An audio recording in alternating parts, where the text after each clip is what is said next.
Okay, so I'm gonna officially get started, and I'm gonna introduce you, Scott, really, really briefly, because actually the first question I'm gonna ask you is to basically tell us your background and how you got to be doing what you're doing right now. Okay. So Scott Morse is an animator, a filmmaker, and a comics creator, and you have two graphic novels published with Scholastic Graphix. Is that right? I've Or more? got I've got two graphic novels and one that I'm supposed to be working on. Okay, so And two then published and four one. chapter books with one. Yeah. Oh, okay, and four chapter books. Okay, so even more than I initially said. And you're now a director at Pixar. Is that your title? I'm not really sure what your title is. I'm not really sure what my title is half the time.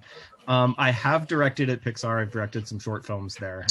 I am on the books as a story supervisor. Story So supervisor. we can talk about what that is. But since you're all my best friends and there's a lot of people here, I'm actually in a strange career projectile given the last couple of months.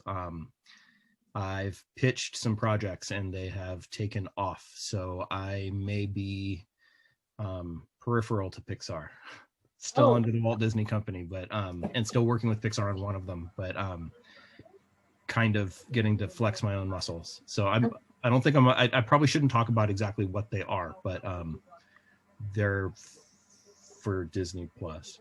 Okay. So I'll just put it that way. Okay.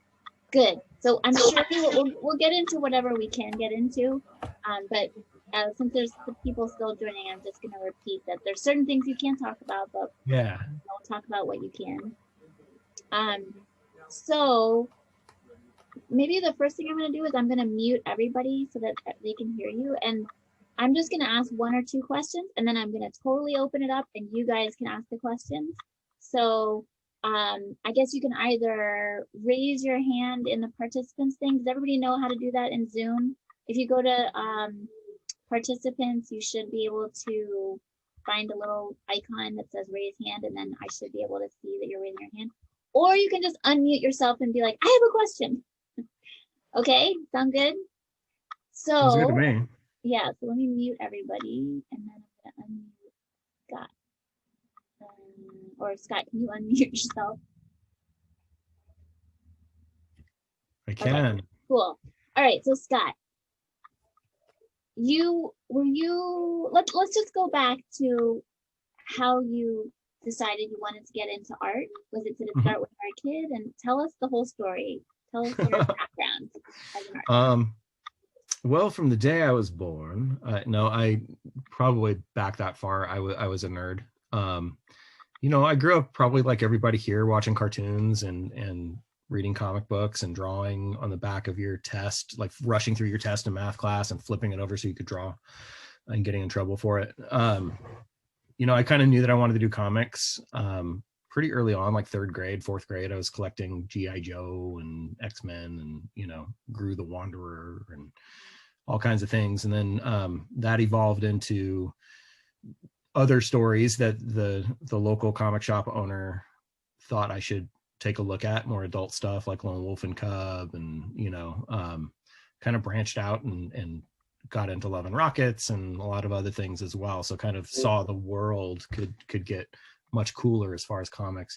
And when you're in like middle school and high school, I worked at a movie theater, and everybody wants to make movies, and everybody, but nobody does that, right? That's crazy. You can't do that. That isn't for me. I grew up in the Bay Area, and that wasn't Hollywood, and you just didn't know who to talk to about any of that. So I didn't think it was feasible. So I didn't really like have my heart set on working in animation. I liked Disney movies. I really liked Warner Brothers cartoons more. I mean, I liked, the stuff that I would watch when I would rush home from school and lay on the ground and not do my homework and eat cookies and watch cartoons like anybody. So, it was like Popeye and the older Tom and Jerry's. Now I have the context of having developed better taste. So I can tell my Tom and Jerry's apart, and the Hanna and Barbera Tom and Jerry's were the ones that I took to. Even back then, I knew that I liked that stuff more than the Chuck Jones ones or the the Patty Freeling ones or what have you. But again, I didn't think I'd end up doing any of that. And then my high school art teacher pointed out there was this school called Cal Arts, California Institute of the Arts. And I fought my way in there right out of high school, which was pretty brazen and stupid, I think. I probably should have gone to a 4-year school before that to grow up a little bit. Because I was young. I mean, I got in there at 18. And most of the people at Cal Arts as a freshman are like 22. They've been to a 4-year, they've been to film school, and they're like specializing at that point. And I was an idiot. I was like, I'm going to self-publish comics at the same time. So I started drawing Soulwind, like when I was at Cal Arts.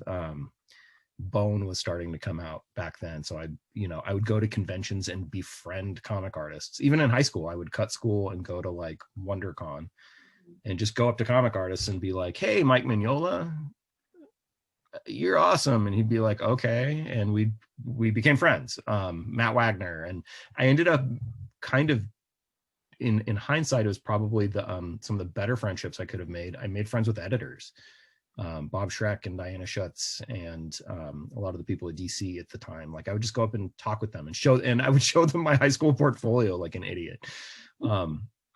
And they were super kind, and they would sit with me and look at my work and talk to me and give me tips. And I got better because of that.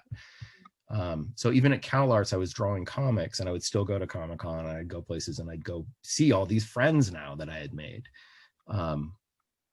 And my sophomore year at Cal Arts, I made the brash move of applying to do work with Chuck Jones, and got hired to do development artwork for a bunch of Looney Tunes cartoons that they were working on at the time. They ended up bringing in this guy, Maurice Noble, who designed and worked with Chuck, co-directed with Chuck on a lot of things. And they brought in Maurice to kind of work with us and train us. I'm 19 at this point, 20. And Maurice kind of becomes like my grandpa, like best friend. Like everybody that he kind of took under his wing kind of became this little tight group of friends. And I learned exponentially because of that. I was around Maurice a lot more than I was around Chuck, but Chuck would be around as well. He was just a stodgier. They were polar opposites of what an 85-year-old dude could be like. Maurice wanted to we worked right next to the Warner Brothers lot, and every day he'd want to we'd get into work and we'd look at some artwork for a little bit, and he'd be like, let's go down to the lot and get a sandwich. And like we'd spend half the day on roaming the Warner Brothers lot and seeing movie stars and all that. So it was fun. It was a crazy time for like a 20-year-old. But I ended up leaving Cal Arts my sophomore year because I was getting work. So I'm a college dropout. Tell your kids.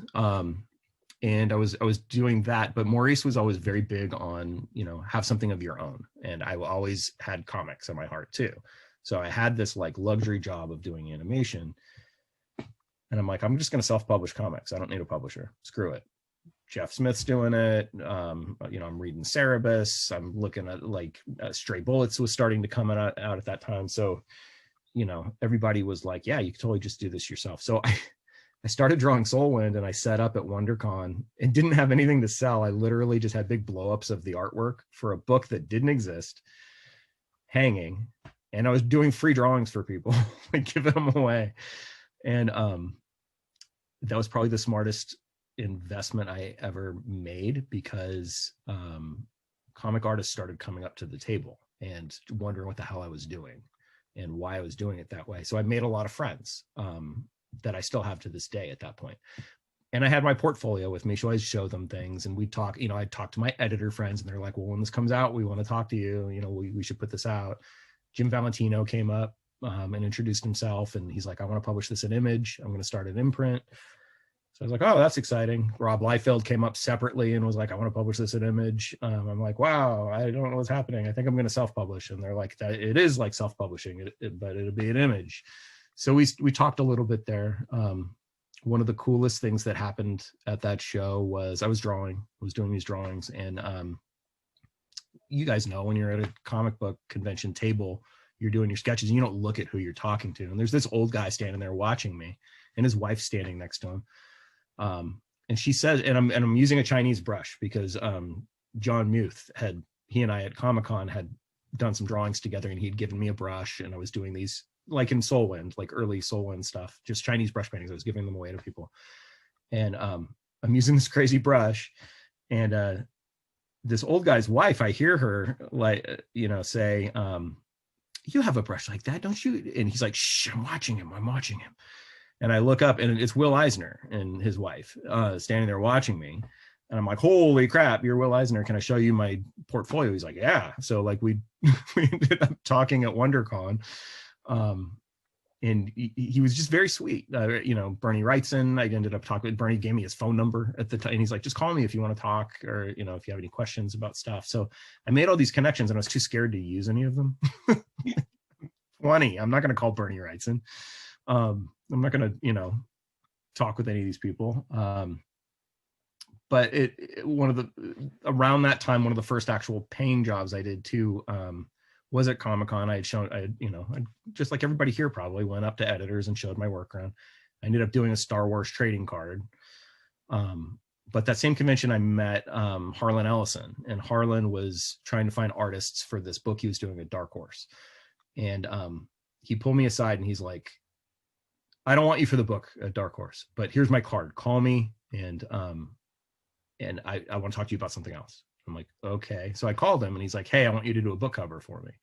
So I ended up doing a book cover. And again, I'm like 20. So I go to Harlan's house, and he gave me some reference books, some Virgil Finlay books, hung out with him for the day, and sweetest man. He and his wife were the sweetest people. And I ended up doing this book cover for him for a collection of short stories he had done in the 40s and 50s and 60s that he was going to lose the copyright on if he didn't publish them as a book. So he had to collect them, and he's like, it's going to be he's like, we're going to print like 100 of them, and it'll be for fans and high-end collectors. So he's like, what can you do the cover for me? And I was like, sure. So I did the cover, and then the book never came out until about 5 years ago. Diana Schutz calls, and she's like, Harlan is freaking out. He's trying to get a hold of you. And this 20 years later, he doesn't know how to get a hold of you. He doesn't know your number. Like, can you just call him and calm him down? Because he's going to have a heart attack if and he's not doing well. And I'm like, yeah. So he called, and he's like, I just want to make sure you get the book. We printed it finally. And, thank you so much for doing it. And it was just super sweet, weird. These weird stories were kind of my upbringing. But most of the time I was doing, I was doing comics, but at the same time I was working in animation and production designing things at Cartoon Network, and I did a pilot.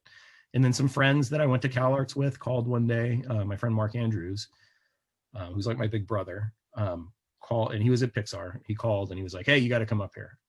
We need more board artists. And I'm like, I'm in the middle of art directing a show for Nickelodeon. I can't live. We're pregnant with our first baby. That we can't leave. He's like, I'm going to have Pete call you. I'm like, okay, Pete's going to call. I don't know. So Pete Doctor calls 5 minutes later, and he's like, hey, Mark says you need to come up here. So I'm like, all right, I guess I'll come up and talk with you guys. We hadn't planned on moving or anything. And that was 16 years ago. So now we've been at Pixar for 16 years. And it's been great. But Pixar is a weird place because when you're there, it isn't like Hollywood or comics where like Hollywood and comics jobs are gig based, where you work on a show. Like, so I would work on a show at Cartoon Network, and when that show was done, you'd get laid off. Or you'd work on a movie at Warner Brothers, and when that movie's done, you don't work for Warner Brothers anymore. You get laid off. You move on to the next job, and you also work. So I got used to doing that. Pixar doesn't do that. They hire you, and you stay there, and you move from project to project, and you kind of work on everything while you're there, and you get to flex your muscles and do different things there. So it's been a good experience, but at the same time, I've always had that thing in the back of my head of do your own thing. So I've got all these books I've done to keep that up, always with my mentor Maurice in my ear saying, have something of your own. And I've been developing projects of my own, and it looks like I'll get that opportunity now, which is, you just got to keep doing it. You just got to keep putting in the work and getting punched in the face and remembering maybe your stuff has value and keep doing it. Anyway, I have that's my short version. okay, cool. I have a bunch of questions, but before I say anything, I want to ask first if anybody has something you want to ask right away based on what Scott's just said already. Not yet. Or Ed? Okay, go ahead.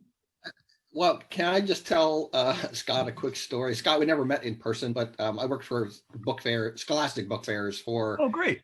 20 years, and I was a graphic novel buyer, and I bought into Magic Pickle back in the day. Oh, awesome. Thank you. And I loved it, okay? But here's a little story. So a few years before that, this book came out. David Catro was the illustrator for it, and it was called The Boy Who Looked Like Lincoln. And my mind usually goes right to the gutter, okay? Well, in the last page of The Boy Who Looks Like Lincoln, there's a picture of, and it's about these kids who go to this camp and they all look like something weird, okay? But this one little kid looks like Lincoln. And then at the last page, you turn over the last page and it says, "As for my brother Dickie." And it's like a cartoon version of Richard Nixon, you know, this little kid, like the little baby in diapers doing this kind of a thing. Well, we got a complaint that said from somebody that said, "How could you put this out there? This character has a penis and balls in the middle of its face," and and I'm like, "What are you talking about?" Right? So, and if you look at caricatures of Nixon, yeah, right, he had a weird nose. So then, fast forward a couple of years, David Saylor comes and he goes, "Hey, we have this thing called Magic Pickle," and I went, "Wait a minute." I really have to keep this stuff in mind. So, what are we doing? That's here? how the animation pitch goes most of the time. When anybody goes, "We want to," like, you'll get an exec that's like, "We want to make Magic Pickle," and it's like, sure you do. And then I'll pitch it, and then some other exec, like this happened twice at Disney Channel, like 15 years ago with Magic Pickle. It's like, Friday, we're buying it. Monday rolls around, nah, we're not going to buy it. It's like, all right. Yeah. But I loved it. It was so fresh. It was really fun. Yeah. Right on. Thank you for saying that. And buying into it back in the day, that was a big help. My niece and nephew, they're 6, or 7 now, I guess. They both just discovered it. So my brother-in-law and sister-in-law are sending me photos of them walking around, like in video, like literally yesterday, one of them walking around reading it and like bumping into things, like, because they wouldn't put it down. So it's nice and it still sells for Scholastic. Like, that's doing better than Dugout, I think, still. So the book I'm supposed to be doing, the other graphic novel I said I'm supposed to be working on one, is another Magic Pickle graphic novel, which is super weird because it's 13 years since I did the last chapter book and 20 years since I did the graphic novel. So I draw them completely differently. I mean, in my mind, it's completely differently. And like, I pace things differently now. The storytelling is different. So it's been very hard to get into revisiting Magic Pickle. But it's written. I just need to finish drawing it. Anybody else have a question you want to ask? Yeah. So, Scott, I want to ask you, are you still working with Alan Spiegel? I am. Yeah. I'm just interested because you mentioned John Muse, and I just think it's kind of cool that we're talking right now because, so for those of you who don't know, Alan Spiegel is Scott's agent, and he's a very unusual agent, right? He is. There's not many people in the industry like him. And I always felt like if I ever become an agent, I want to be an agent like Alan. So could you talk a little bit about your relationship with him and the whole, like, Alan's whole crew? It's really interesting. Yeah, because I'm the one of these things that doesn't look like the others in that group, I think. When you look at my books. I wouldn't know you, I don't think, if it wasn't for Alan. Like, yeah, probably. So Alan, I met, again, I told you that I would just go up to people at Comic-Con with my portfolio like an idiot. And it was the first San Diego that I ever went to, San Diego Comic-Con. I was 18, I think. And I had my portfolio with me because I'm a dummy. And I was showing it around to people, and I went up to I found his booth. I didn't know who he was. But I knew a lot of his. I mean, I'm sure I'd seen him at WonderCon in the Bay Area, and everybody was reading Sandman back then, and kind of knew those artists. But I knew Jay's work, and I knew Kent's work, and I knew Dave McKean's covers from Sandman. So I went up and I was talking with Jay, and I was showing him stuff, and he and I got to be friends, and we were doing drawings together. And Alan is at the booth, so he's just standing there like Alan, like the patriarch, watching. And he's like, "Come on back here, and you should draw back here at the table with everybody else." So I would come back, and like Jay and I would be doing these Chinese brush paintings and stuff together, and other artists would come over and be like, "Oh, that's cool. Hey, I'm so and so." And so I just got to know Alan through the other artists there, because I was a Brazen fan that wanted to do what they were doing. I wasn't just a fan, I was another artist, and I think he could sense that. So we got to talking, and he kind of, he's like, "Hey, keep coming back and saying hi every year, and we'll just keep talking." So he's like, I don't typically, he's like, I rep these guys because they're my friends. He's like, "I'm a school teacher. I teach kids with like a learning disability." So he's like, "That's what I do in Northern California." I'm like, "I'm from Northern California." So we kind of hit it off and talked. But it always struck me as like, he's a school teacher and he does this for fun. Like, he comes to Comic-Con and he reps these people for fun. So there must not be much money. Like, I didn't know what the connect. I'm like, he's crazy. But he reps all these people, and like Neil Gaiman's at the booth, and like other, filmmakers are coming up, and so you're meeting all these people. And I just got to know all the artists, and they kept bugging Alan, going, "You should rep Scott. You should rep Scott." And Alan's like, "They said I should rep you, so you want me to be your rep?" I was like, "I guess." I'm like, "My work doesn't look anything like." He's like, "I don't care. I like it." So, that's why I like it. It doesn't look like Dave McKean's stuff. It doesn't look like Jay's stuff. You can kind of understand what they're doing and draw like them and work with them and goof around with them. And he's like, "That's what I like." He's like, I like to work with my friends. I just want to work with people I like. And I like you, and we've gotten to be friends, and I don't want to work with somebody who's not my friend. So there you go. So we just got to be friends. And he's still like, my crazy Jewish uncle that I don't have. He's getting older. I need to go pay him a visit and check on him with COVID, but I know he's doing well. I've gotten to know his niece and nephew really well, because they work the booth, and his sister Ronnie. Like, so they've kind of become like a surrogate family at this point as well.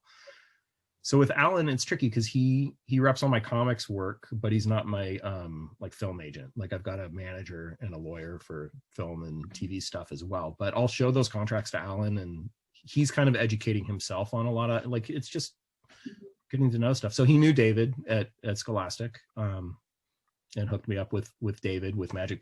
David actually found him and said, "Hey, I want to do Magic Pickle, this book." He's like, "I rep Scott." So that's how I got to know David. But he's just a cool dude, and I think people like him because of that. He's not like a used car salesman. He's not going around trying to push work on people and trying to hustle jobs when you don't want them. He'll help you find work if you need it, but he wants it to be fun for everyone. Yeah, he really is in it for the joy. Yeah. When I think back to, there was a comic book shop where I grew up, Bethesda, Maryland, and I remember going in there once and seeing some comics that I thought were so beautiful, and I bought 2 of them, and I wish I still had them. I kick myself all the time. I don't know what happened to them, but I've always suspected that they were artists that were repped by Alan, because he has this very distinctive aesthetic. Like, he has this sort of style of art that he loves. And I remember at that age, when I was a teenager, seeing that and thinking like, "Whoa, that's a comic? It doesn't look like a comic at all." Yeah, that was the same way. I mean, I would kind of gravitate towards these crazy looking books that didn't seem like they were the comics that you grew up with, And a lot, it's interesting because then I started meeting a lot of artists of books by artists that were trying to be Dave McKean, or they were trying to be Kent Williams. And lo and behold, they've been bothering Alan for years. Like, hey, you rep those guys. Why don't you rep me? I paint like them. And it's like, yeah, but you're not them. They're them. You're trying to be them. Why don't you be yourself? So the watching Alan kind of navigate those those conversations has been an education and has been very fun as well. And it's crazy because, listening to Alan talk to people at conventions and listening to Bob Schreck and Diana Schutz talk to people when they come up and would show them work as an editor. And you're sitting, you're friends with them and you're doing work at that point. So you know kind of what it takes to do comics and what it doesn't. And they're looking at a portfolio and you can tell there's no way this person's going to get hired. They're not there yet, right? They have such artful ways of talking to people that is still encouraging, but is the kindest way to say, you need to keep working. I learned so much hanging out with them and listening to them talk with people that's filtered into me being a leader, I think, of teams and things at Pixar. And that's what they don't teach you at film school or at art school, is how to work with people and how to be part of a team and how to not be an asshole and how to be heard when you're talking with somebody. And that kind of training is hard to pin down. And I've been very fortunate that, sure, I've gotten to work with a lot of people and I've gotten better as an artist, but I've also made a lot of relationships that have helped me become better as a person and as a collaborator. That kind of training, I really want to underline how important it is to have those relationships and to have that way of being able to communicate with people. Because what we do, in comics is a little different. It's not as big of a team, but film is a team sport. Like, you are not the star, even if you're directing. Like my job when I was directing the shorts at Pixar, I realized very quickly was to get out of everybody's way and encourage them towards the goal that we were going for, and letting them do their job that they do better than me. Like, the lighting person does better and like, I know how to paint and I can give them notes, but at the end of the day, I'm going to let them solve the problem because that's their job. And letting somebody do their job and encouraging them to do it well and reward and letting them know they did it well and that you appreciate it. Like, those are things I learned from Comic-Con, talking to editor, like watching people, just trying to absorb that. And it's helped be, I'm a parent, I've got 2 boys, like it's helped with that. I've coached 12 little league teams and it's helped, that's helped, like working with kids has helped. So I'd encourage any of you, like if you are hoping to get into film and working with a team, like keeping in mind that's a very specific job in that you're going to be part of a team. Like you're communicating with a group and you have to know how to be part of that family, and know how to disagree, but do it politely, know how to give notes in an encouraging way, know how to accept notes without losing it, or knowing how to lose it, but not around people. Yeah. Actually, everything that you've just been saying segues into 2 big topics that I really wanted to talk to you about. So one of them is, you said leading at Pixar, and the past year, I think for all leaders has been very interesting. Yeah. Because everybody's had to turn on a dime, and so I'm very, very curious about if you could sort of talk big picture about how plans probably got thrown up into the air and everything had to shift, how you dealt with the changes brought by COVID, and then how you think these changes are going to affect the future of animation. And then secondly, talking about the interplay between comics and animation, because I think there's a lot of people, I suspect, on this call who are interested in both publishing comics and then possibly also getting into animation. So talking about that and how you see that relationship. So either you can start with either one. Sure. Let's do the COVID one first. We'll just do them in order. It's tricky because I've actually been what they call between assignments, where I'm not on like a specific film this whole time during COVID. So right off the bat, nobody knew I mean, you guys all know, nobody knew how long it was going to last. We still don't know how long it's going to last. Nobody knew how long we'd be out of the studio. I'm in the weird position, unique position of being an introvert in that I get energy from being alone. So I'm perfectly thrilled to be here at home in my own studio without people around, except for my family. That said, I've learned to be around a lot of other people at work as well. It's just my energy level is very different, and how I get a lot more work done by myself. So I've been pretty prolific at home, both for Pixar and for myself. Even though I'm not like spitting books out and it doesn't look like it, there's a lot of stuff happening for me kind of behind the scenes. I'll share one little thing that I did just as an experiment with you guys too before this is over. But working with teams and leading, a lot of it has been just checking in with people, like and just humanizing the experience and letting people know it's okay that this sucks and that we're all alone except for the little boxes, Brady Bunch boxes of all your friends.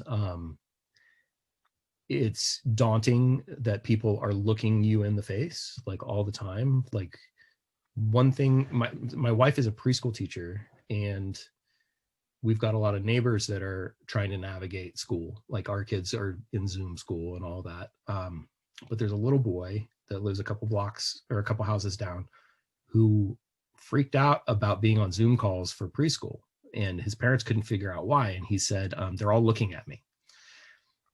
And it hadn't occurred to me, but the feeling is every single one of these boxes is looking just at me. Like, I don't have to look at any one of you if I don't want to, or I can look at all of you, or I can skip around. But the implication is, if you see all these faces, they must all be looking just at you.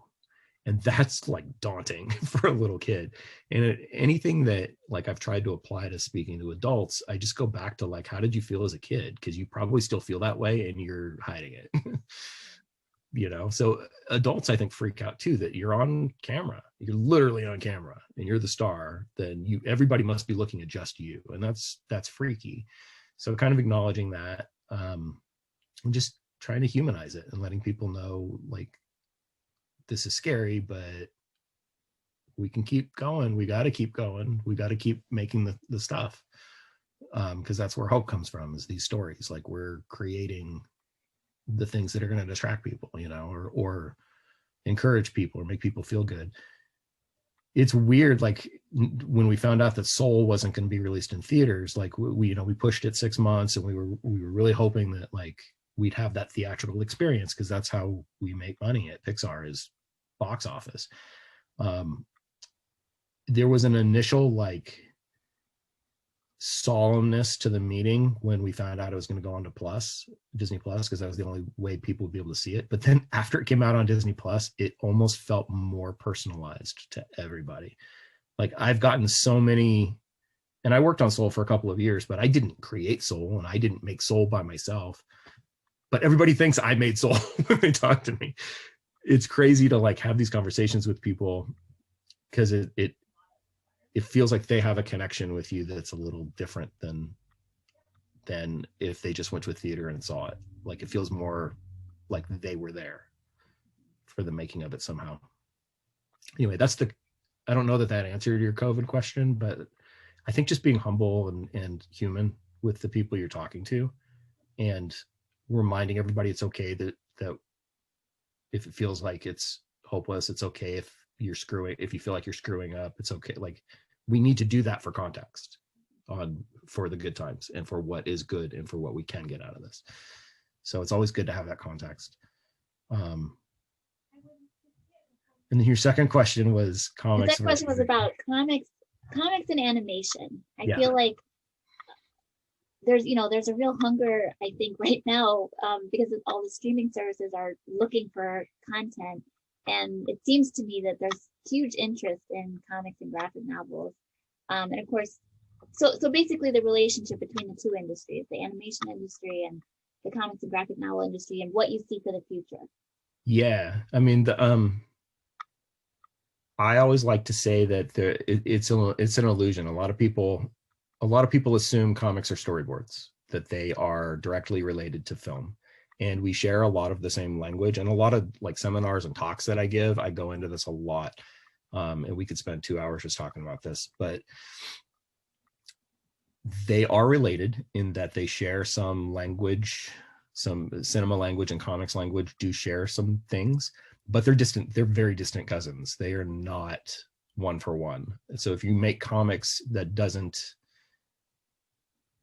automatically say you know how to run a show or make this into a movie, or that it even should be a movie, because a comic's story is structured very differently. The way structure works in how those things, just if we were just talk about story versus art, the structure of how stories are told, again, there are similarities and there are commonalities between the two, but they are vastly different. The major thing is comics do not force a rate of speed for you to absorb the material, whereas film and TV forces a rate of speed. You are at the mercy of an editor's timing or of an animator's timing for the acting, or of how things are laid out and put in front of you. With comics, you can linger on an image for 3 hours and then move on to the next image. That's good and that's bad. It depends what you want to get out of comics and what you want to get out of film. Some people doing comics want to do it because they want their art to be seen. They want a style to get across. I've grown as a storyteller that I don't care necessarily. I want my drawings to be clean, economic, charming, and to communicate, but they don't have to be works of art in every panel, because if I'm doing my job right, you're only looking at it long enough to get the story point and what I wanted you to look at, and then it told you to move on to the next panel. If I spent too long illustrating a panel, it's going to take you out of the story, and you're not going to be into the story anymore. You're going to be into the art, and that's a different experience. That's fine if that's what you want, but if you're trying to be a storyteller, it's a whole different thing. Hold on one sec. I have to text my wife what we're getting for dinner. And actually, I see I have a couple of people who have their hands raised, so we'll get to questions. Cool.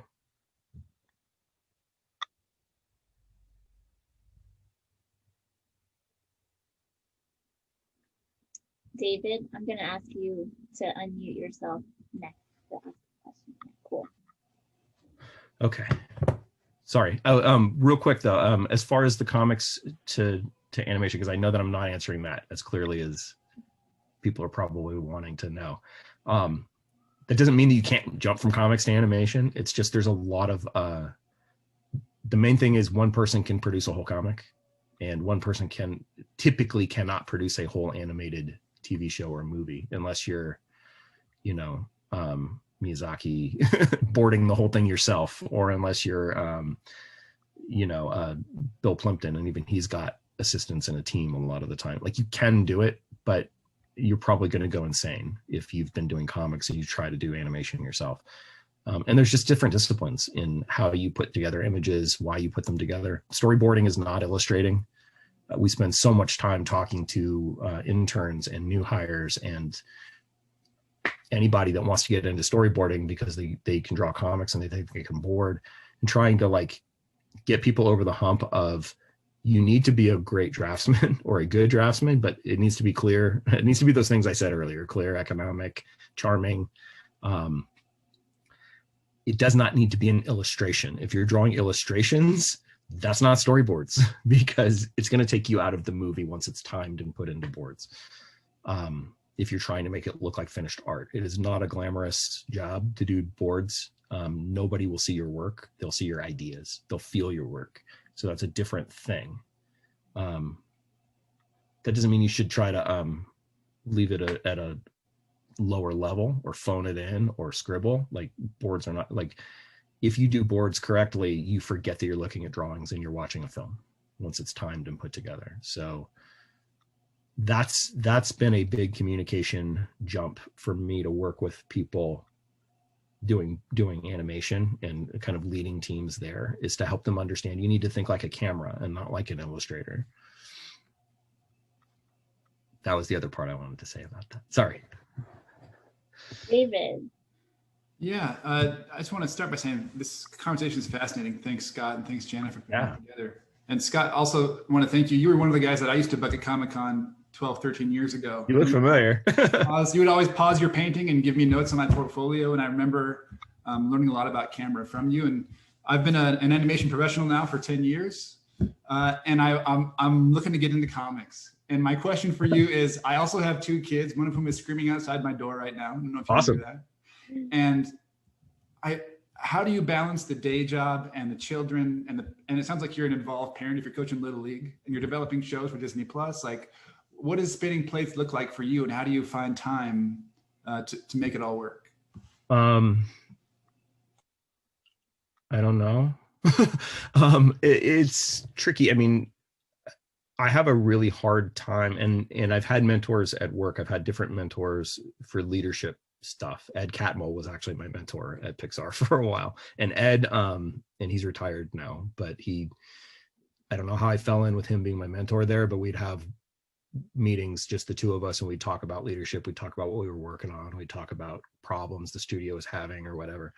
And he meditated a lot. He was really big into mindfulness, like mindful meditation. That's helpful to try to at least have some of those tools in your pocket to be able to not be distracted and to be present. I am horrible at being present. I'm really, really, really bad at not being a scatterbrain. Even with comics and animation, I'll have 10 things going on and I don't say no to things. Most of the time it makes it really hard and difficult because I don't put the level of thinking and work into any one thing that I should a lot of the time. So I'm trying to pare back on a lot of that and give things the time that they need. Little League was an excuse to hang out with my kids and be a kid myself. It turned into leadership training along the way. It turned into, a little bit of a workout when I was out there. But it was hanging out with my kids and having fun and getting to know their friends and getting to know how they joked around and be living in their world and not growing up a little bit. If you guys take anything away from this, just don't grow up. Like, be a grown up, but don't grow up. Like, remember what wonder is. Remember that it's okay to be emotional. Remember that it's okay to screw up. But those things, when I think to do them, are what bring me to being present again. Because then you listen to sounds. You pay attention to what things smell like. You pay attention to what things feel like, tactile sensations, things like that. And those create the nostalgic emotional connection to the imagery that you end up putting in your work and to the story points that you end up putting in your stories. Because you can't fake that stuff. They're real. Those details are real. And when we do our job right at Pixar, it's because we dig into authenticity of being human. We dig into the authenticity of everything around you.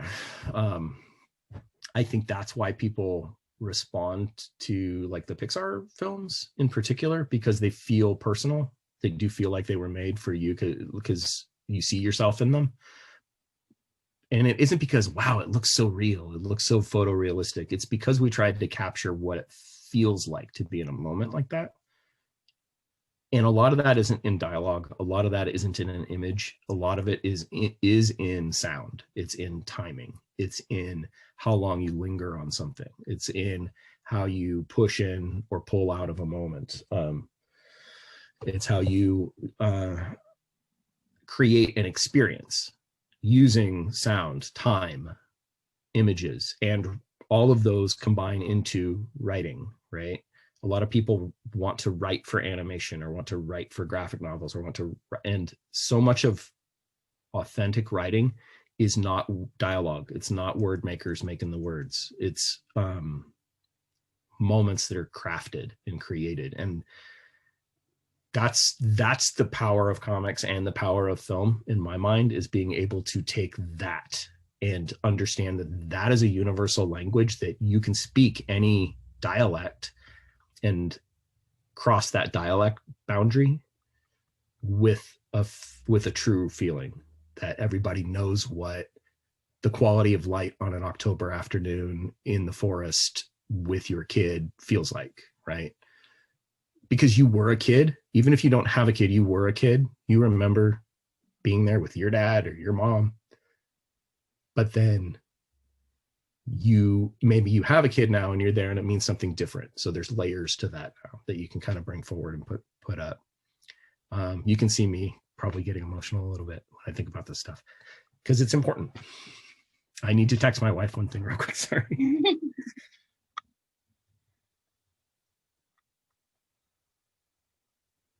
Okay, I'm back. All right. Do you think you could you say a little bit about what a typical day looks like, just to get back to David's question? Like, do you have certain routines in the day that allow you to get your more demanding work done? Yeah. Work weeks for me at home look like my dog nosing me in the arm at around 6:45 after the cat's feeder has gone off because it's his turn to be fed too. Getting up and feeding him, getting the kids up and making sure they're ready for school. And they're pretty self-sufficient at this point. They're 12 and almost 16. So they make meals and kind of do their own thing at this point. But kind of keeping things on task. Once they're kind of off to the races, and my wife is up and she's getting her day going and we've had coffee and all that, I'll walk the dog. And I have a 3-legged dog, so that's always a fun walk because he acts like he has 5 legs, so he's nuts. But that's kind of the only exercise I'm getting right now, which kind of I need to like put more time in my schedule to do more. But we'll walk for, I don't know, 1.5 miles or 2 miles, 3 miles, like whatever I feel like he can handle that day. And then come home and shower. And then I start working in my studio and I close my door here in the house and I try to work through lunch and then see people at lunch. I'll go upstairs and then I'll come back down here. And the trick is like, I'll try to work through the day, and it's hard being present because a lot of times you forget that you're working and everybody else around you forgets that you're working and that they're working and they have their schedules too. So like if I get bored, I'll go bother people and the kids are in school and they're like, I'm in school, go away. Or they'll come into my office and be like, do you want to play D&D? And it's like, it's 3:30. I can't, I'm sorry. Like we'll do that on Saturday. And then a lot of days I'll cut out a little bit early and I'll try to make dinner, or usually my wife's making dinner. But we try to stop around dinner time and then we eat and watch shows with the kids if they're done with their homework.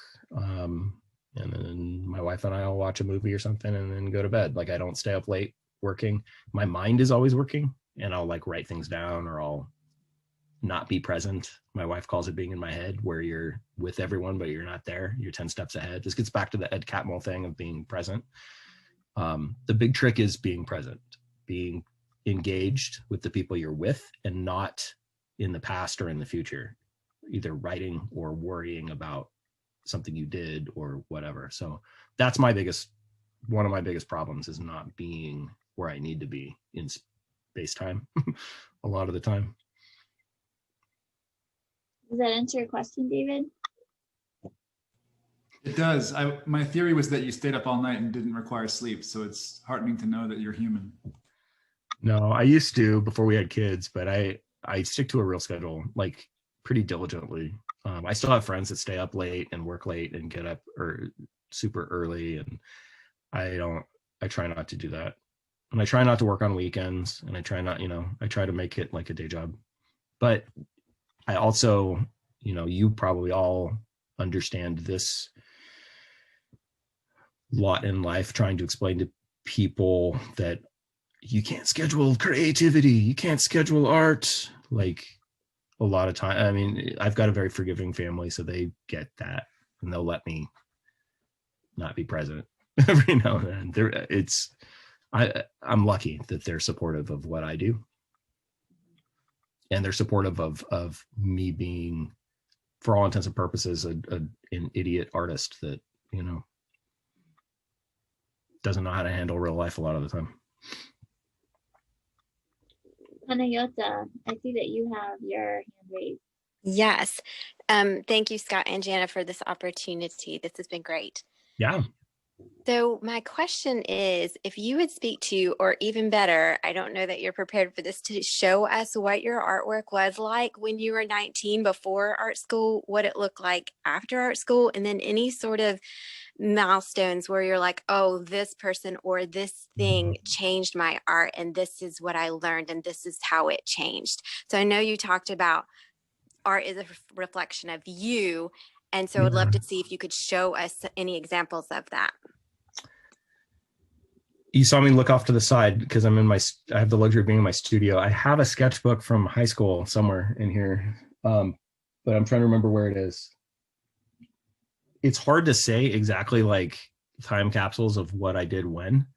I made big leaps when I was at Cal Arts when I was like 19, 20, mainly because I started life drawing. Like I was in life drawing a lot, and I valued life drawing a lot because I was very intimidated by a lot of the people around me that could draw really well. So I started paying more attention to that. I'm not the best draftsman, and I'm not the best writer. One thing that I took away from, again, one of my early acquaintances, Matt Wagner, who's like a brother to me now. One thing Matt said really early on was just that. He's like, I'm not the best artist and I'm not the best writer, but I put them together and I think I'm a better storyteller than I am either one of those things. So I've always liked that, and I've always tried to follow that. So my art has always evolved to support, and Maurice underlined this, getting into film really underlined this. It doesn't, none of the art matters unless you're telling the right story and unless you know your story. And what I have always found is the story's asking to be told visually in a specific style. So I'll task myself with learning a new style to tell the story better. And I'll give myself like little tests by doing a book that has specific rules, and I will only use the tools that I give myself at the beginning of that book for that story. Soulwind, the first graphic novel that I did, like that's probably the best time capsule for what you're looking at. If you look at book 1, I was doing those pages when I was like 18, 19. And if you look at book 5, I was doing those when I was production designing at Universal Studios. So I was a working professional, and my style had changed because the story had evolved. And I was tasking myself with like, I want more of a classic Art Nouveau, Alex Raymond feel for this, but over here I want this to feel more deco because it has more of a noir feel to it. And this one over here I want it to be grittier and have more texture because it's a re-envisioning of King Arthur, but I want it to feel like it's something different. So I'm going to use a lot of dry brush techniques to like get that kind of texture out, because I was thinking about like, how would you ink something in the Middle Ages? Like, you know, so I'd give myself these little tests and these little sets of rules, and that would help me push how I was drawing and what I was drawing in different ways. And I could evolve being an artist that way. So every book that I've done, I've given myself specific rules to follow, specific tools and rules to follow for the whole book. Even like Inktober now, like if you guys follow, like a lot of you probably do Inktober. This last, like when I first started doing Inktober, like one rule I gave myself, I was doing all these crazy sea witch drawings a few years ago, and they were all with a ballpoint pen.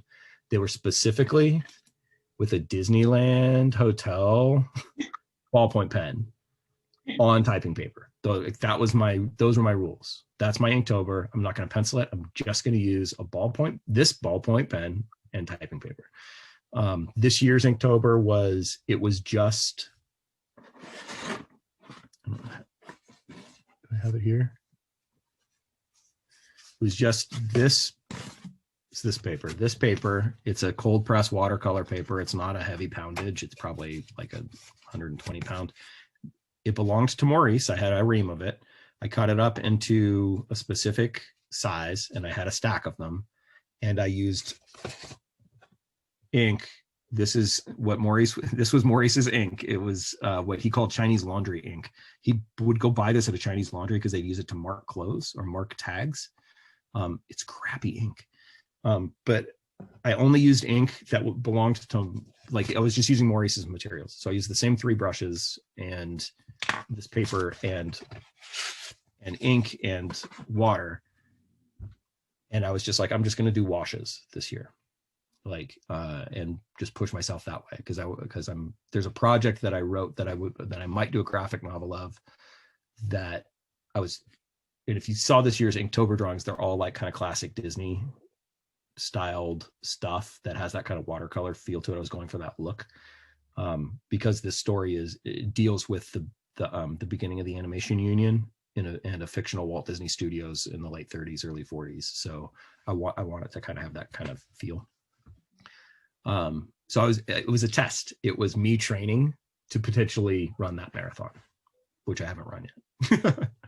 But that was that's how I try to grow and how my art evolves. So my high school art, like, I didn't have rules. It was just get better and draw in a sketchbook. I airbrushed t-shirts and things in high school. So I airbrushed a lot. I learned to paint by doing that. And I told you I worked at a movie theater. It was a big theater in San Jose.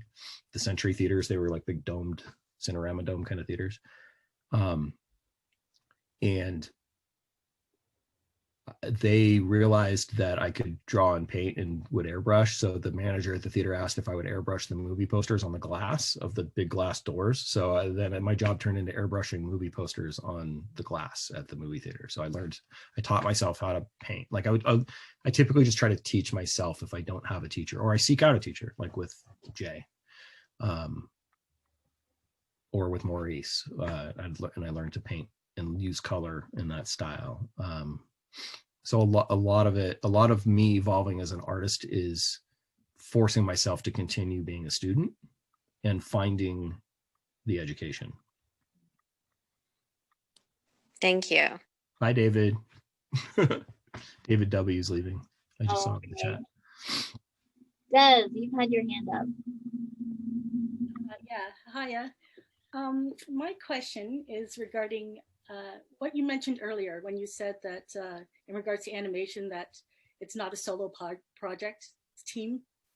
And what I'm wondering is, in that case, what does a pitch look like, or that process of bringing the idea and presenting it to your colleagues? Thank you.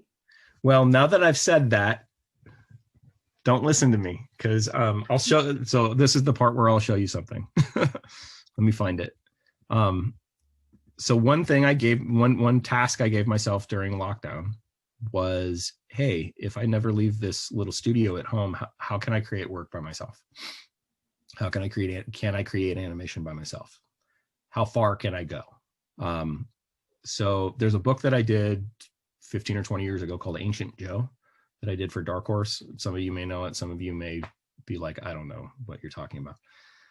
So I took that character and I wrote up a movie pitch, and I decided I'm going to use off-the-shelf software or downloaded software. It's a storyboarding program called Storyboarder that some friends and I, because we have in-house software at Pixar, but I'm like, I'm at home. I'm going to see if I can use stuff that Pixar didn't give me. So I'll use Photoshop. I'll paint. I'll draw myself. I'm going to use this program Storyboarder. But then I'm an idiot. So I'm going to do all the music myself. I'm going to write the music and record it in GarageBand. And I'm going to record my kid, who's a voice actor. He's a voice actor on a Netflix show. So we had a little sound studio here in a closet. So I'm like, I'm going to record him doing the dialogue. And I'm going to see if I can mix it at home and time it and see what I get. So I put together a pitch for an Ancient Joe animated movie. That's what I'll show you. Nobody's seen this. It's not on the internet. A couple studios have seen it. I'm talking to a studio about it now, but let me see if I can find it and find the right one.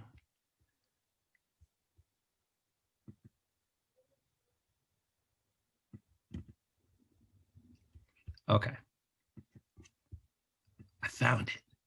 So if you've all got sound on your computer, I'm going to pull it up. I'm going to screen share it and I'll play it for you. Keep in mind, I did all of this in my studio, like here in this room. Like this is the studio. It's just a bunch of books and computers and crap.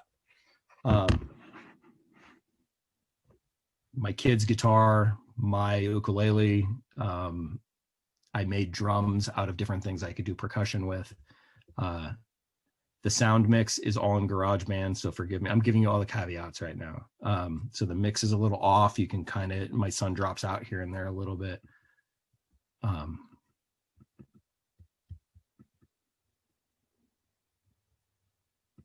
Share. Can you see that? Everybody, you can? Yes. Okay, I think this is the version.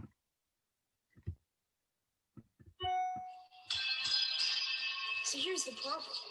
I think me and my little sister are dead, and our parents don't know it yet. We met this weird guy. He says he'll help us if we help him.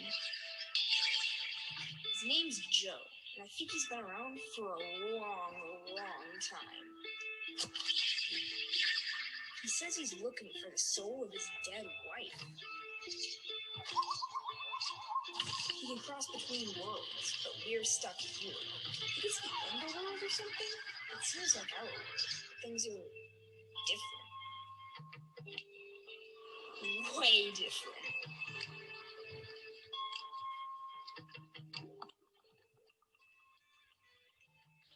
You can see monsters. Gods. For some reason, they're all after him.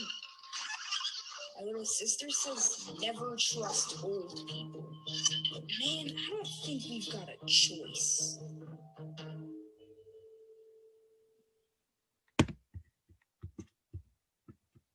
Okay.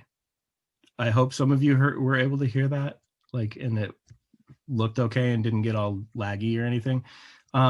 So if I'm pitching a project, I might go that far. I did that in a week. I did that in a week and a half, something like that. So I would work all day on shots. I didn't know where the next shot would lead. I would kind of build out chunks that I liked. I'd share it with friends. A good friend of mine is this guy, Scott Mosier, who you guys know, you may know his name. He produced a lot of Kevin Smith's movies. I met him at Comic-Con 20 years ago, and we're like best friends. He was living in town near me. So I'd send him stuff and he'd be like, hey, here's sound effects. You should drop this in there. And I had already done, like, all the sound effects that are in it are me with like Joe on the moped is like 2 different box fans and like a little motor off of something that I mixed together and kind of put a filter on. He's like, what are you doing? Like, and I think it's even me going, like, you know, and like mixing that into it. He's like, I can get you sound effects. Like, I've got a sound. So like, I was just like, I want to see how much I can do just by myself. But that was my test, was like, can I learn how to do all this in isolation? And I had a blast. Like, that was probably the most fun I had last year, was putting that together. So I'm like, I don't know what the story is. So I wrote up I'm still working on like an outline for like what the actual story might be to go with that. So like, that's if I'm pitching a project, I might go that far. But I might not. I can show you, I think I can show you a new way. Let me see if I can find it. I also talked with a friend. I pitched, you guys brought up Magic Pickle earlier. I pitched a Magic Pickle animated series during lockdown as well, to another studio, because I own it. I'm like, you know, they're looking for stuff. I might as well share it, and we're not going to go forward with it, but let me see if I'll try to find the pitch, what I showed them. That's not it. You guys can ask me questions while I'm looking for this stuff if you want to. Sorry. Does anybody else have a question you want to ask?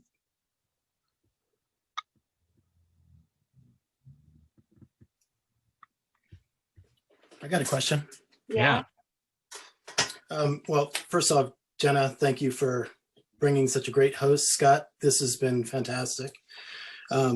Especially love the Will Eisner story. That's just nuts. Two-part question. One, comment. You've got a great record collection there. I admire someone who has Thanks. good taste in vinyl. The second is, I'm curious if you know a buddy of mine, Keith Cormier, a lighter at Pixar. I know his name. Keith Cormier, yeah. Yeah, I know his name. There's like 1,200 people at the studio, and I've had the opportunity to work with a lot of the lighters. Yeah. But people Been there have, for like especially 20 years. yeah, and that's probably why I know his name, and I may have even worked with him on the shorts. I'll have to look closer now for his name. Yeah, for his work. we worked together ages ago, but now he's there. Right on. Right on. Okay. Okay. Thank you very much. Yeah, no problem. I found this other thing for Magic Pickle, so I'll show you that. Oh, actually, I did have my second part of my question was, you just mentioned showing Pickle to another studio. Why wouldn't you show that to Pixar? Why wouldn't you pitch it to them? I've been at Pixar for 16 years, and that's 14 years longer than I thought I would be there. Because I told you, like, I started in LA where everything's like gig based, and I've always kind of hustled work, and I get antsy, like, and I know what's coming down the pipeline at Pixar, and I know what my opportunities there look like. I know I'm getting older. I'm an old white dude. There's a lot of old white dudes making movies. And there are a lot of great new voices coming up and friends that deserve opportunities that it isn't that I'm in the way. It's like they can only make so many movies, and they can only put out so many projects. And I don't know. I feel like there may be a little bit more tenacity that I need in my life if I try to start on a lower rung somewhere else and build something new again. Pixar is so high functioning and has everything for you there at your fingertips.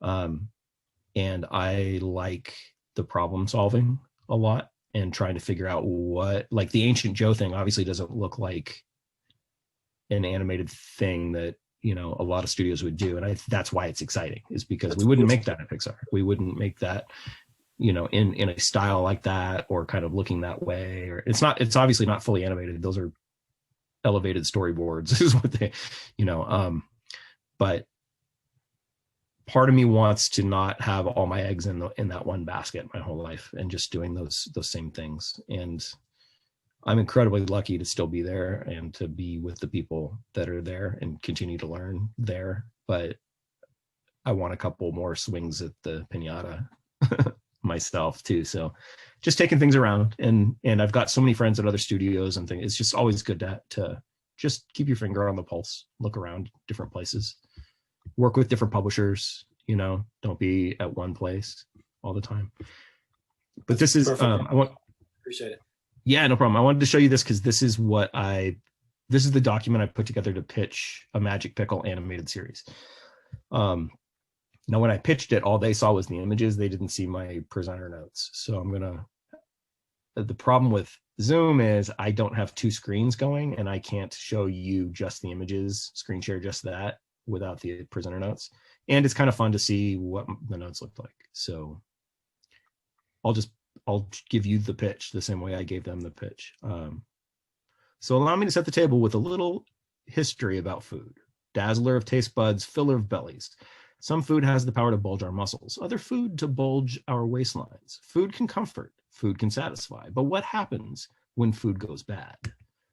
So again, they're just seeing the images, right? Years ago, an ancient evil burst forth from the soil of planet Earth, a creature called the square root, an insanely clever but twisted vegetable with a singular evil plan to grow a sentient army of fruits and vegetables and to erase mankind from Earth's menu. A garden of evil was born, a crop of villains from the Square Root's underground network. To defend us from this onslaught of entrees, our government genetically engineered a hero. Weapon Kosher was born, a pickled companion of Dill Justice. He fended off the Square Root's underground army, and for a time, all was right with the world. Our hero rested for decades in cryogenic slumber, only to be reawakened if evil ever again took root. I'm sorry to say that time is upon us. The salad days are imminent, and the food fight has been renewed. Weapon Kosher has been reactivated. But years have passed. His government lab is now buried beneath the houses of a sprawling suburbia, and his headquarters are now open into the kitchen of young Jojo and Jason Wigman. It's up to Jojo and Jason to aid Weapon Kosher in the renewed food fight, to help this hero from a bygone era navigate today's world. The problem is, Weapon Kosher prefers to work alone. He's a hardened vet, an ornery soldier set in his ways. He's having a hard time accepting that navigating this generation gap might just be the key to saving the world from the sinister shenanigans sprouting up all over the planet. Based on the hit Scholastic book series, Magic Pickle is designed to grab audiences of all ages and backgrounds. Kids ages 5 to 12 are already wildly familiar with the pun-laced hijinks of the book series, centering around the misadventures of an aging superhero and two kids trying to help him adjust to the modern world, all while fending off a pun-fueled onslaught of entrees gone bad. Drawing on my 20 years of animation and film experience with Chuck Jones, Maurice Noble, and most recently with my colleagues at Pixar, I'd like to bring these beloved characters to life in short-form animated episodes. We'll follow the manic traditions of the well-paced, physically hilarious, and charmingly designed Looney Tunes shorts of old, but with a pinch of fresh insanity and a dash of heart. Epically absurd, absurdly epic. Magic Pickle is ready to slap the world with Dill Justice. What's on the menu? We follow the exploits of this sweet and sour superhero from the past as he navigates today's world in this renewed fight against food gone bad. Jojo and Jason Wigman, along with their friends and schoolmates, will find themselves in the middle of an age-old war, the food fight. As the turmoil grows, so will the tide of hope, in the form of other good food fighters who join the ranks of justice. The corn dog, the loco nut, humble pie, the arty joke, the information leak, and Herb Cloverson. Herb Cloverson, well, his codename Scarlick, but that's another story. The ranks of evil have grown ripe as well, with a new crop popping up at every turn. They've all pledged allegiance to the elusive Square Root, who has remained mysteriously buried, rumored to be growing in power to prepare for the ultimate harvest season. Each episode will unearth a new seed of destruction, and Magic Pickle, along with Jojo, Jason, their friends, and assorted allies, will face off to save their town and the world from falling victim to rotten scoundrels, like the Ginger Snap, Funky Beat, Turn Up the Volume, and the Romaine Gladiator, the Phantom Carrot, Cinnamon Pun, and the Grain Storm. School, the library, local tech companies, even the weekend farmers market, no place seems safe, but rest assured Dill Justice will prevail as our heroes fight this hour. Along the way, Magic Pickle will come to embrace compromise as his worldview changes along with his changing world. The generation gap between his Cold War era hero and his new allies will provide relatable, topical comedy and keep kids and their parents engaged and enthralled. Magic Pickle will always focus on Weapon Kosher as the main course, but the element of humanity offered by the kids in his life will afford charming diversions from the manic action and pun-laden exchanges. Our three key leads include Weapon Kosher, aka the Magic Pickle, as the original champion of Dill Justice. Created decades ago to fight in the first food fight, Weapon Kosher has been in cryogenic slumber, only recently awakened to renew his service to humanity. He's ornery, cranky, jaded, and all business, a classic tough guy. His worldview is dated and reactionary. His first instincts are to charge in with muscles bulged rather than thinking things through. He's an old battle axe trapped in the body of a floating pickle. A grandpa trying to learn to use an iPhone. He'll get there with some help, but it's not in his nature to ask for help, and that's why he's so much fun to watch. He's bound to do things wrong before he does them right. Prototypically, think of Magic Pickle as Daffy Duck, sarcastic and ornery, a know-it-all who thinks he can go it alone, quick to anger and defend his position. Vocally, he's resonant and coarse, but filled with quick snark. To be cast in the wide range of Bryan Cranston to Patton Oswalt to Common. Jojo Wigman's maybe 8 to 10, vocal and witty, and often too big for her britches. She's confident and brash, always right in her opinion, and will challenge your every move with logic. She's well-read, but lacks real-world experience, often butting into an adventure that presents itself. She's charming and lovable and is growing on Weapon Kosher, though he won't admit it. Jojo is usually the one that truly fixes any situation that's gone south. She's often able to redirect Magic Pickle's energy, emotions, and reactions to situations without him even realizing it, solving problems with her wit and brain over MP's brawn. Prototypically, think of Jojo as Bugs Bunny, a classic trickster, wry and calm and manipulative. I'm going way into the picture and giving you guys everything, but I go into Jason and then I get into what episodes might look like. Not just what they might look like, but how long they would be, how plot germs might work for different things. So I pitch a variety of a few different episodes with different characters.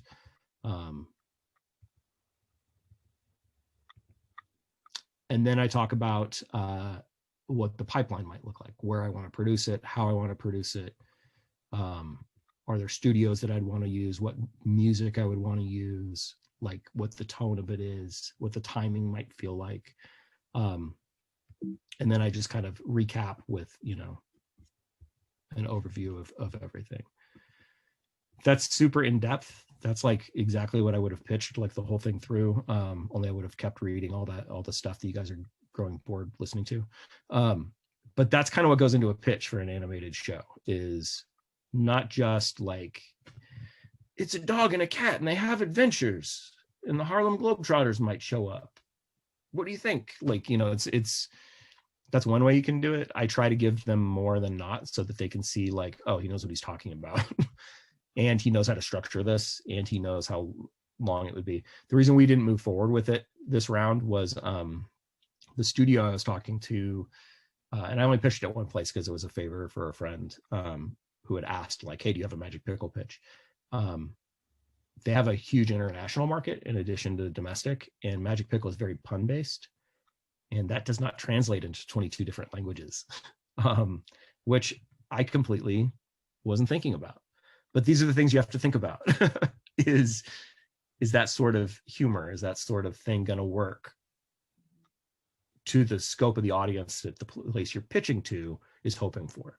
You know, it isn't just like, it's my vision and I want to do it. It's what's the biggest audience we can get for this, and how do we get that audience? And then you have to look at it as an artist and be like, do I want to compromise? Or is that a compromise? Or is that an opportunity? So these are kind of the things that like boggle your mind when you're putting together pitches, or at least boggle my mind, because there's so much to think about. You have to kind of think like a producer, you have to think like a writer, you have to think like a designer. I wouldn't go that in depth pitching a comic. Typically with a comic, I would have an outline for the story. I'd probably have a couple drawings of the characters, and like a place like Scholastic likes to see 8 to 10 pages. I sent them with Dugout, the last book that I did for them. David he's like, we want to sign the deal, but like, where are the can we see some pages? Can we see some pages? I'm like, I don't want to pitch you. I don't want to send you down the wrong path by just showing you the first 10 pages, because that's not the scope of the book. So I sent him like 80 pages, which is a lot more, right? But that's on me to like get it to that point, because it's at that point, it's like, this is the story I want to tell, and this is how I want to tell it. And that's really what I think editors want to see, is like,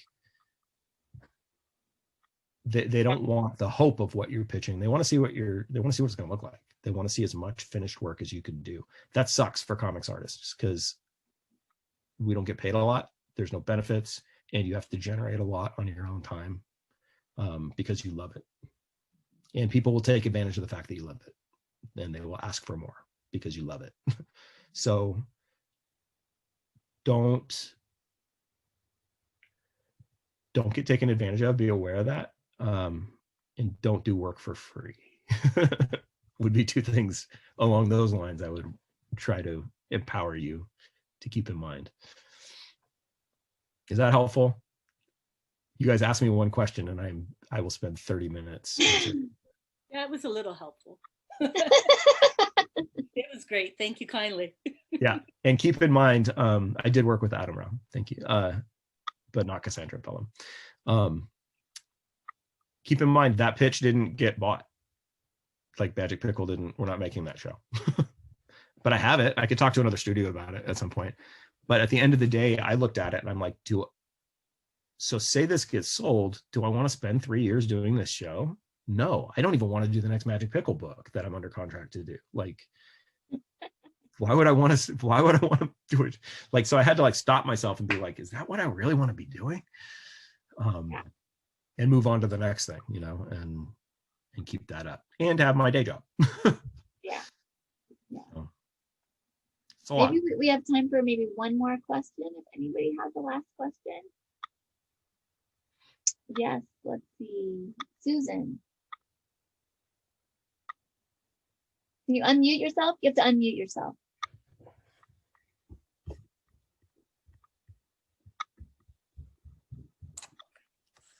Sorry. So thank you for sharing the pitch with us. I think it was so interesting.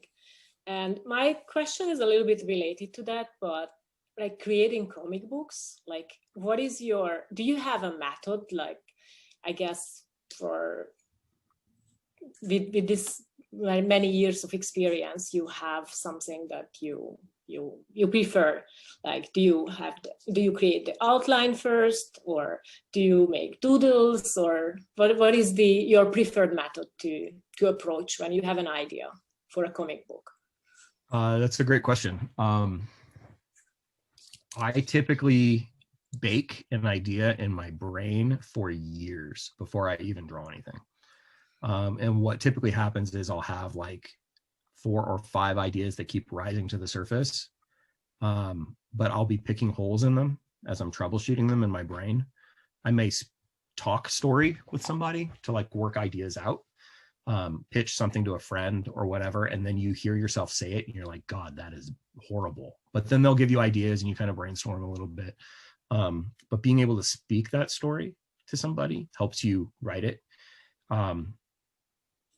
Then a lot of times once I finally like something, what typically has happened is 3 or 4 of those 30 things in my brain have turned into one thing, and I've cherry picked ideas out of a few of them, and I've distilled down, hey, that's a cute idea, into like part of that will work with this other thing that actually has something meaningful that I actually want to spend a year of my life drawing.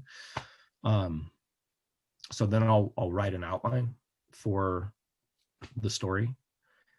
And then I'll start drawing characters. And a lot of times I will just do some development drawings, like just quick pencil and ink, goofing around, post them on Instagram, nothing crazy, to try to play with it. And then I'll just start drawing a scene from the book, and I'll treat it filmically.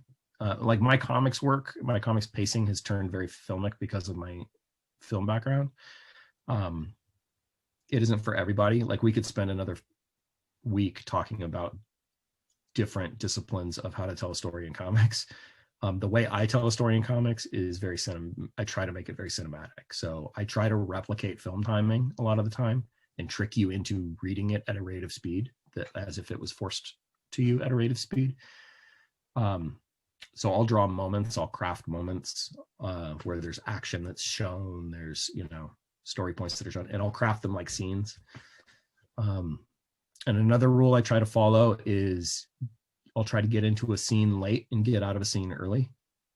We do that in film a lot, where you don't explain like once upon a time and set up everything from the beginning of your immaculate reality and then take it way too far to the point that the audience is bored.